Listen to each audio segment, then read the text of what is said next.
Last class में हमने बात की थी सॉल्युबिलिटी, और सॉल्युबिलिटी हमने कहा था 3 टाइप्स की सॉल्युबिलिटी पढ़ेंगे। एक तो विलीयता हमने पढ़ी थी,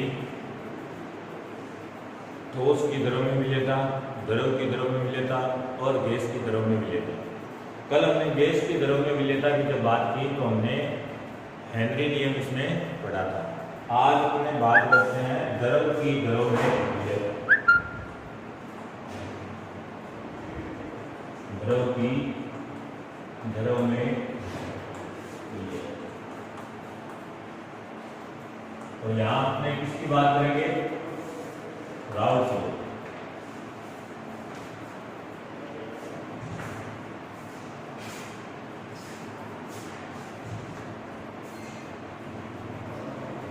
इसको आप चाहो तो द्रव द्रव विलीयन भी कह सकते हो, द्रव द्रव विलीयन, द्रव द्रव विलीयन।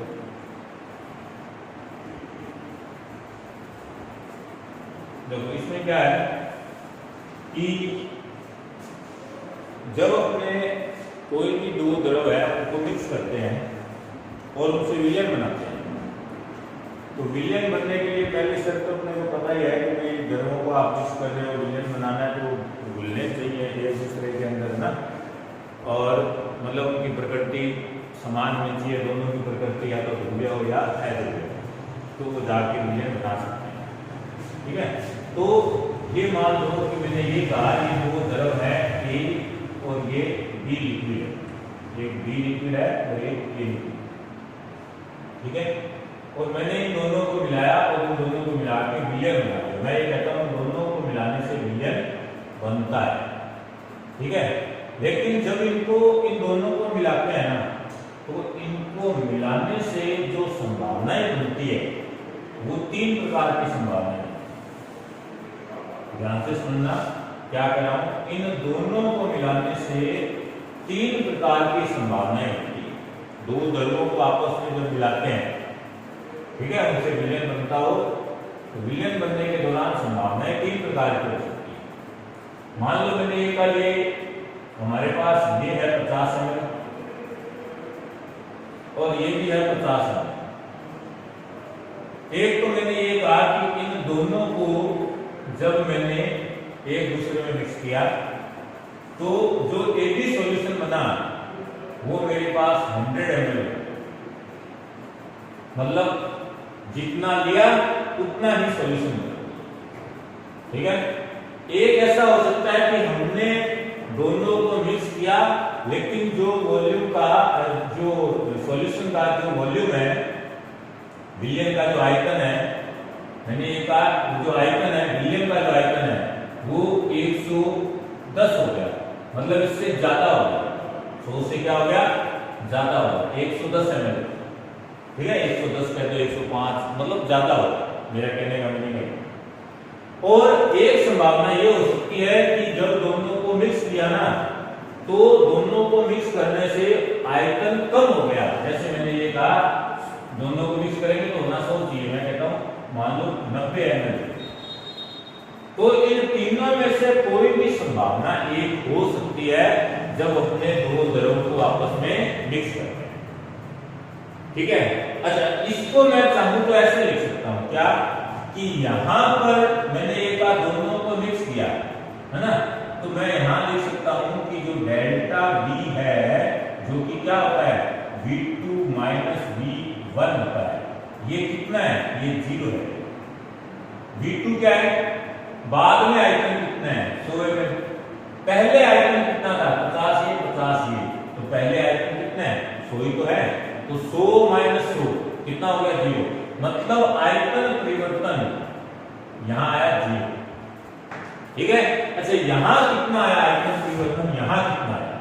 डेल्टा V यहां कितना आया? अच्छा डेल्टा V होता क्या है? V2 माइनस V1 है ना।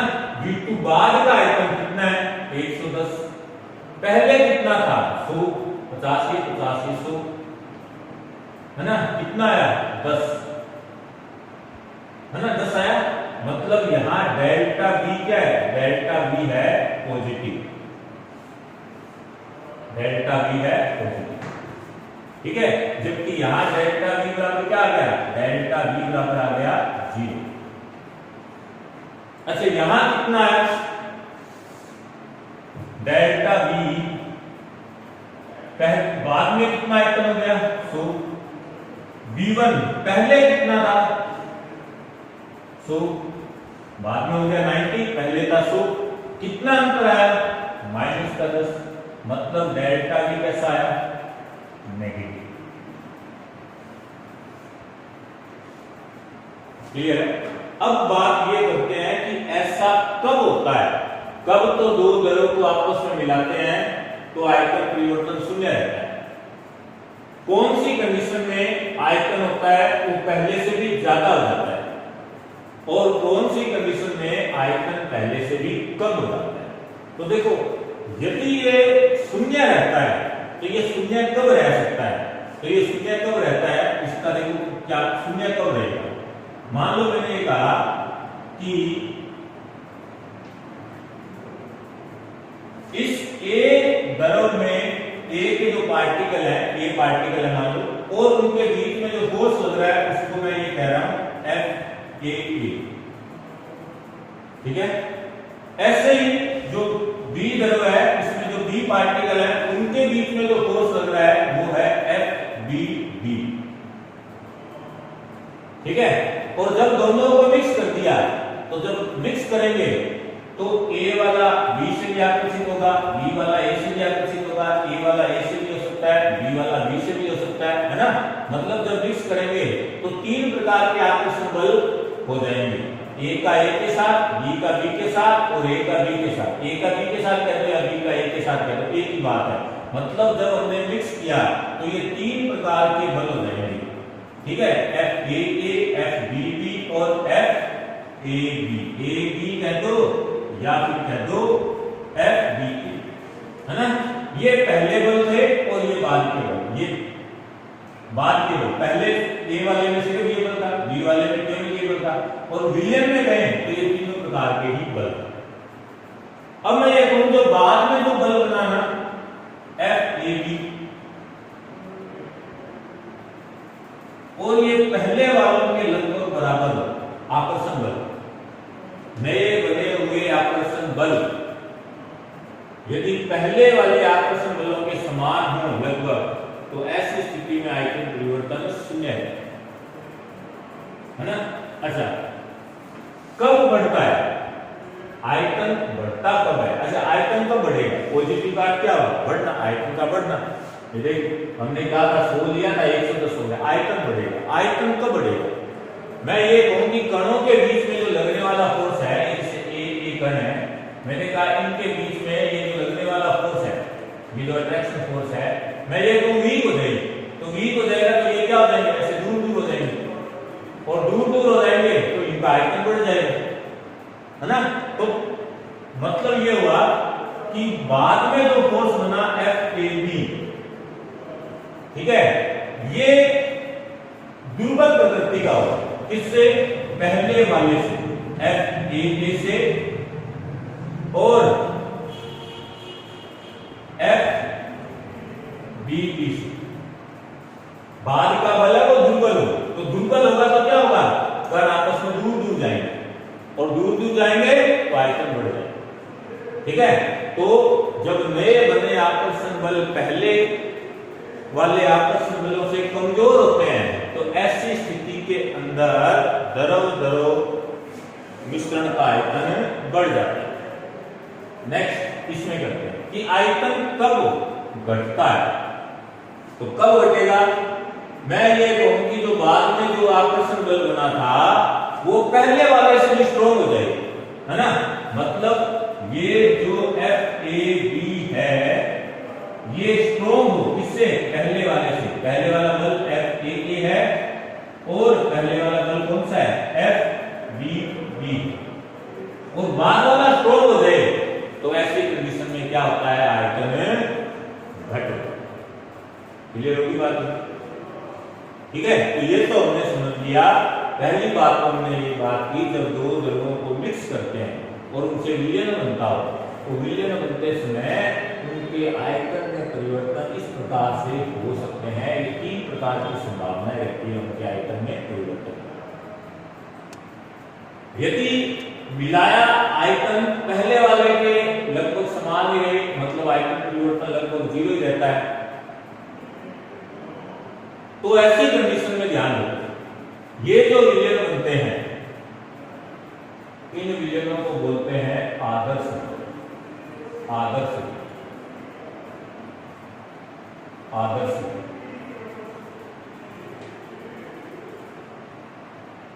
ये अगली बात है, आदर्श विलयन।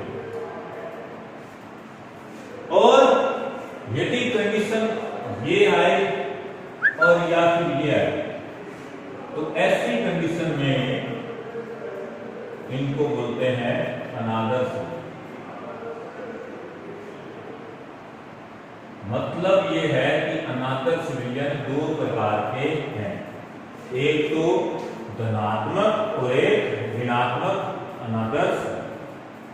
आदर्श विलयन जो होते हैं ना, ये आदर्श विलयन की एक विशेषता होती है कि आदर्श विलयन जो होते हैं ये राउल्ट नियम का पालन करते हैं, राउल्ट नियम का पालन करते हैं, राउल्ट नियम का पालन करते हैं। जबकि इनकी क्या विशेषता होती है, राउल्ट नियम का पालन नहीं करते और ये भी राउल्ट नियम का पालन नहीं करते। अच्छा, अब बात करते हैं कि राउल्ट स्लो कहता है, ठीक है, राउल्ट स्लो क्या कहता है? राउल्ट स्लो क्या कहता है?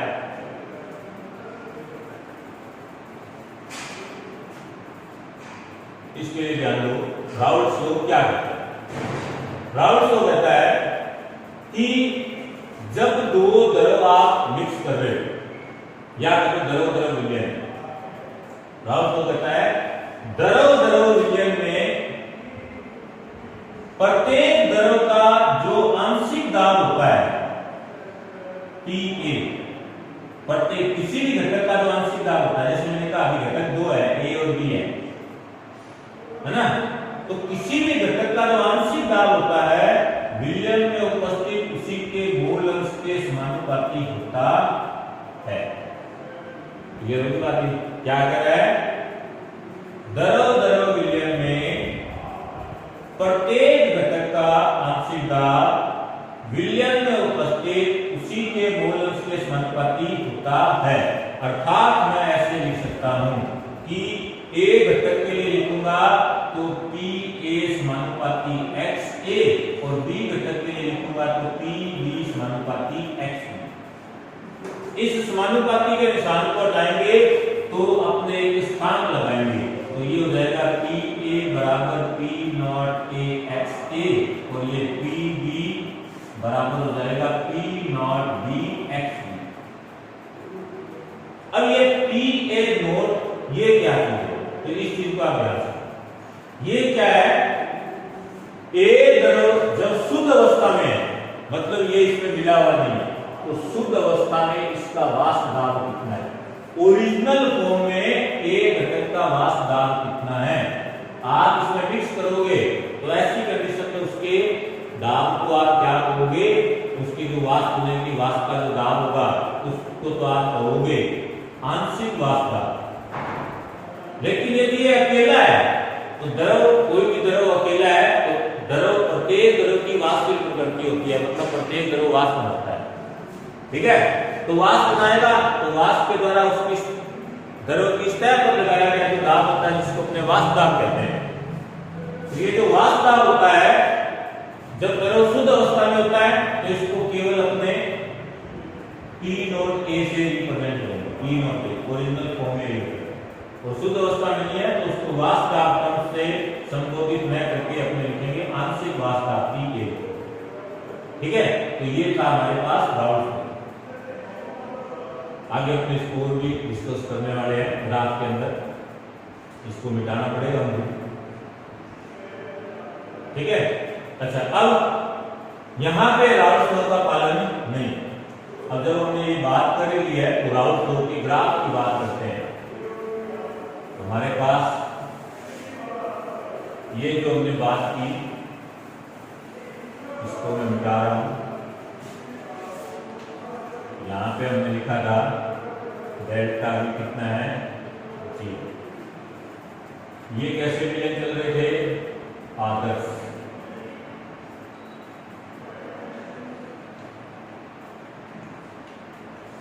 और ये दोनों कैसे चल रहे थे?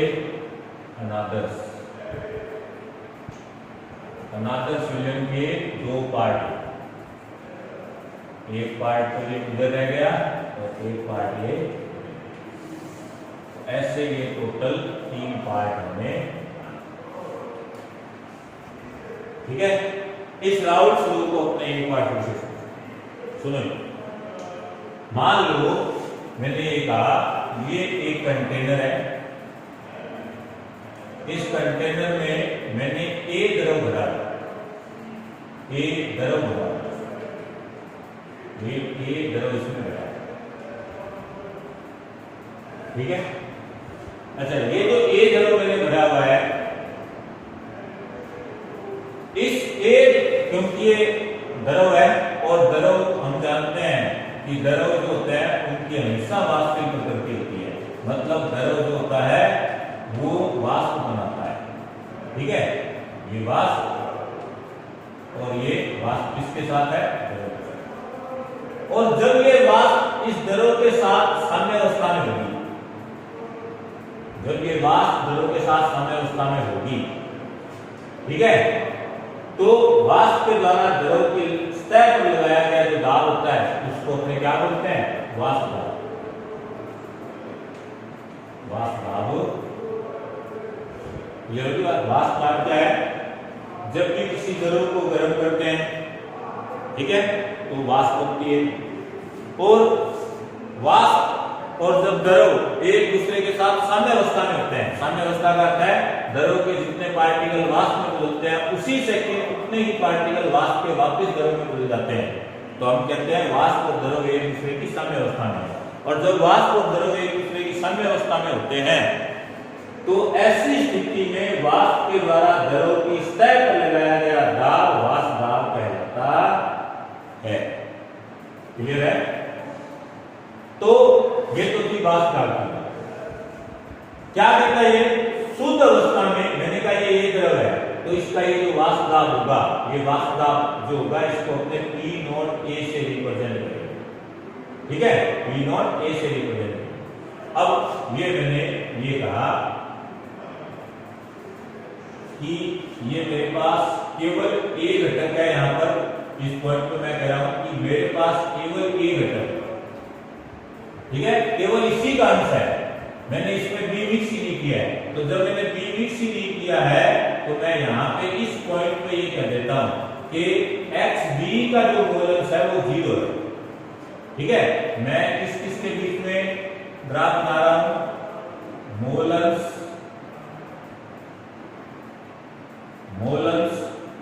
और वाष्प दाब के बीच में ग्राफ बना रहा हूं, वाष्प दाब के बीच ग्राफ, मोलंस और वाष्प दाब वेपर प्रेशर के बीच ग्राफ। और मैं ये कह रहा हूं केवल A घटक ही है, A का मोलंस है इस पॉइंट पर, B है ही नहीं, तो इस पॉइंट पर इसका वाष्प दाब शुद्ध अवस्था में होगा और वो कितना होगा? P नॉट A, ठीक है। अभी एक दिमाग में आपके बात और भी आ रही होगी कि ये किसी द्रव का वाष्प दाब है शुद्ध अवस्था में, वाष्प दाब होता है, ये काउंट कैसे करते होंगे, ये अपने आप ही बात करेंगे, ये भी आएगा। अच्छा, अब मैं ये कह दूं कि केवल ये B होता है इसमें, इस पॉइंट पे मान लो मैं कह दूं इस पॉइंट पर, इस पॉइंट पर यहां पे मैं कहता हूं कि केवल इस पॉइंट पर XB है वो 1 है और XA है वो 0 है, तो इस B घटक का जो वाष्प दाब होगा वो शुद्ध अवस्था में इस पॉइंट पर मैंने इसको ले लिया और ये हो गया P नॉट B। अब मैं ये कहूं कि दोनों को मिक्स कर दिया, तो दोनों को मिक्स कर दिया, तो जब दोनों को मिक्स करोगे तो दोनों के वाष्प दाब में कुछ ना कुछ कमी हो जाएगी। अब उनको अपने P नॉट A से नहीं लिखेंगे, अब केवल उनको PA PB से लिखेंगे, मतलब वो आंशिक दाब होंगे, ठीक है। और इसको अपने ग्राफ से ऐसे रिप्रेजेंट कर सकते हैं,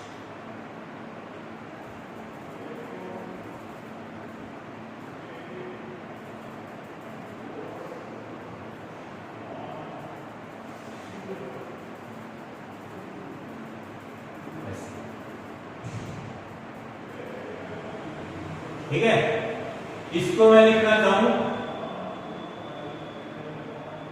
इसको तो मैं लिख सकता हूं कि ये पी ए है और ये बराबर है पी नॉट ए एक्स ए के बराबर।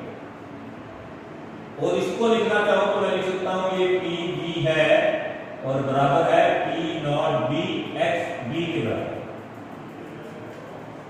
क्लियर? और इसी को अपने क्या बोल रहे हैं, राउल्स को। ठीक है, तो ये समझ गए पी नॉट ए और पी नॉट बी क्या है, शुद्ध अवस्था में द्रव्यों का वास्तव है। ठीक है, अच्छा एक और मैंने जब ये ग्राफ बनाया तो देखो इस पॉइंट को थोड़ा सा मैंने ऊपर लिखा है और इस पॉइंट को थोड़ा सा नीचे। इसका मीनिंग क्या है, ये देखो ये है शुद्ध अवस्था में बी घटक का वास्तव, ये तो इतना है, और ये है शुद्ध अवस्था में ए घटक का वास्तव, ये इतना है, मतलब इससे थोड़ा सा ज्यादा है। मतलब मैं ये कह सकता हूं यहाँ पे ए घटक की जो वास्तविक प्रकृति है, ए घटक की जो वास्तविक प्रकृति है वो बी घटक से ज्यादा है। ठीक है ना, क्योंकि वास्तव को लिखे हैं और जिसकी वास्तविक प्रकृति जितनी ज्यादा होगी अपने उसका वास्तव भी उतना ही ज्यादा होगा। ठीक है, तो वास्तविक प्रकृति ज्यादा होगी मतलब वो ज्यादा से ज्यादा वाष्प बनाएगा, तो वाष्प के द्वारा लगाया गया जो दाब होगा वो भी ज्यादा से ज्यादा होगा और उसी को अपने वाष्प दाब कहते हैं। ठीक है, तो आपको यदि ये कह दे कि राउल्स का ग्राफ है निरूपण कीजिए जिसमें ए घटक का वाष्प दाब बी घटक से अधिक हो, तो आपको ये ग्राफ हो। अच्छा यहां पे मैंने तो एक लाइन ये हो जाती है, ये लाइन क्या बताती है कि ये जो मिश्रण है ना ए और बी का, ये जो मिश्रण है इसका जो कुल दाब होगा पी टोटल, ये किसके बराबर होगा, दोनों के आंशिक दाबों के योग के बराबर होगा। बहुत इंपॉर्टेंट बात है कि इस द्रव द्रव मिश्रण का जो कुल दाब होगा वो उन दोनों के आंशिक दाबों के योग के बराबर होता है। और ये स्टेटमेंट है ये डाल्टन ने गैसों के लिए दिए थे और फिर पता चला कि द्रवों पर भी लागू होता है, इसलिए इसको डाल्टन का आंशिक दाब नियम भी कहते हैं। तो ध्यान रखें डाल्टन का आंशिक दाब नियम जो होता है ना ये यहाँ पर भी लागू होता है और अनादर संयोजनों पर भी लागू होता है। बहुत इंपॉर्टेंट बात है, क्या कह रहा हूं, डाल्टन का आंशिक दाब का जो नियम है जिसमें वो ये क्या कहता है, उसमें वो कहता है कि गैसीय मिश्रण का जो कुल दाब होता है ना सभी गैसों के आंशिक दाबों के योग के बराबर होता है। ये आपने 11 में बताया है ना, तो ये यहाँ पर भी ये कहता है कि द्रव द्रव विलयनों का जो कुल दाब होता है उनके वाष्प दाबों, उनके जो वाष्प दाब जो कुल वाष्प दाब होता है वो प्रत्येक घटक के आंशिक दाब के योग के बराबर होता है। कोई फर्क नहीं पड़ता है कि विलयन आदर्श है या अनादर्श है। बहुत इंपॉर्टेंट बात कह रहा हूं मैं, क्या राउल्ट नियम आदर्श विलयन का पालन करता है पर अनादर्श विलयन राउल्ट नियम का पालन नहीं करते, जबकि डाल्टन का आंशिक दाब नियम आदर्श विलयन और अनादर्श विलयन दोनों ही पालन करते हैं। ये वो बात है, ध्यान रखना। अच्छा ये तो हो गया, आपको कहते राउल्ट का ग्राफ है निरूपण कीजिए, तो ये डायग्राम बना दिया आपने। राउल्ट नियम कहते तो क्या लिखोगे, द्रव द्रव विलयनों में या फिर कह दो वास्तविक घटकों के मिश्रण में प्रत्येक घटक का आंशिक दाब मिश्रण में उपस्थित उसके मोल अंश के समानुपाती होता है। ठीक है, अच्छा यदि मैं ये कहूं अनादर्श विलयन है तो अनादर्श विलयन में आप कहते हो कि राउल्ट नियम का पालन नहीं होता, तो क्या होता है वो तो बताएं। तो देखो अनादर्श विलयन में क्या होता है इसको समझो, मैं इसी ग्राफ को अगेन बना रहा हूं।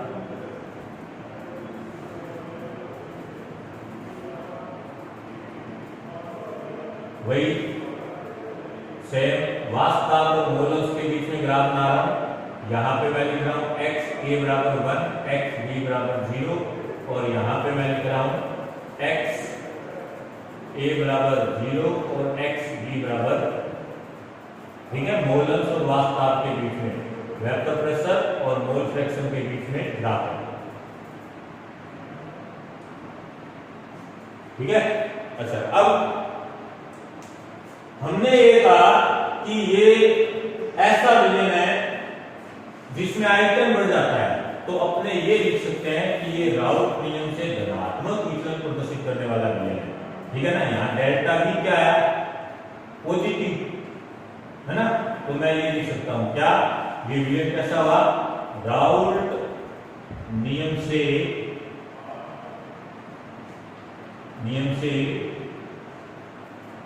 धनात्मक विचलन वाले अनादर्श विचलन वाला अनादर्श। ठीक है। और जब डेल्टा भी ऐसे नेगेटिव आता है तो आप ऐसे कह सकते हो क्या, डेल्टा भी नेगेटिव हो तो आप इसको कह सकते हो राउट नियम से ऋणात्मक विचलन, राउट नियम से ऋणात्मक विचलन प्रदर्शित करने वाला अनादर्श।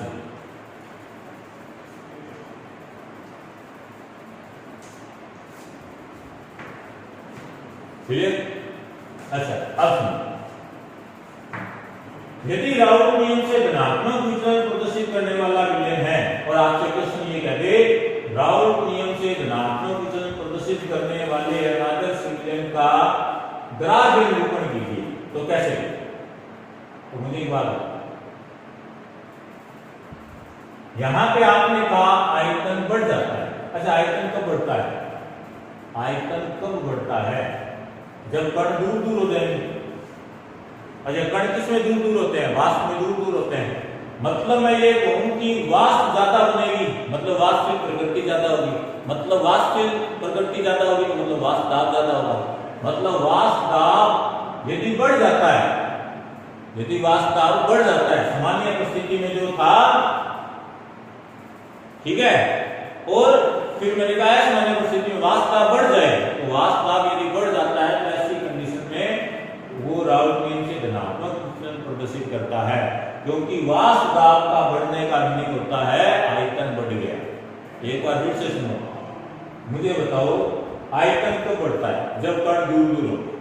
दूर कब होंगे, जब मैं दरों से वो वाष्प में जाएंगे, और वाष्प में जा रहे हैं, और वाष्प में जा रहे हैं तो वाष्प में जाएंगे मतलब उसकी वाष्प की प्रकृति बढ़ेगी, और वाष्प की प्रकृति बढ़ेगी तो ज्यादा से ज्यादा वाष्प नहीं तो वाष्प के द्वारा लगाया गया दाब भी ज्यादा से ज्यादा बना, मतलब वाष्प दाब भी ज्यादा से ज्यादा बना, है ना, तो वो उसका आयतन बढ़ जाएगा। तो मैं क्या कहूंगा कि सामान्य हमने ये कहा कि यदि ये राउल्स नियम का पालन करता तो हमारा ग्राफ ये, हमारा ग्राफ ये, यदि ये राउल्स नियम का पालन करता तो हमारा ग्राफ ये। पर वाष्प दाब को बढ़ाना है, मिश्रण में बढ़ाना है, अकेले में नहीं है, विलयन में बढ़ाना है, अकेले में नहीं है।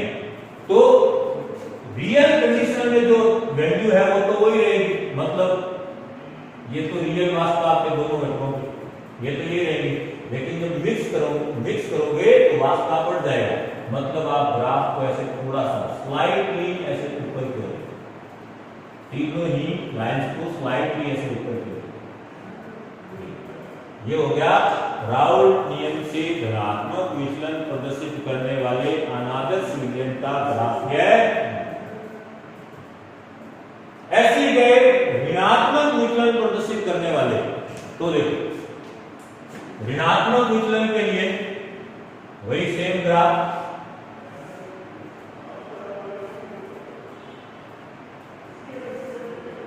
वाष्प दाब और मोलम्स के बीच में यहाँ x a बराबर 1, x b बराबर 0 और यहाँ पे x b बराबर 1 और x a बराबर 0, मोलम्स के और वाष्प दाब के बीच में ग्राफ, वेपर प्रेशर और मोलम्स क्या होता है x के बीच में। यदि आदर्श विलयन होता तो ग्राफ कैसे बनता, हमने ये कहा था इस प्रकार से। आदर्श विलयन होता तो ग्राफ ऐसे,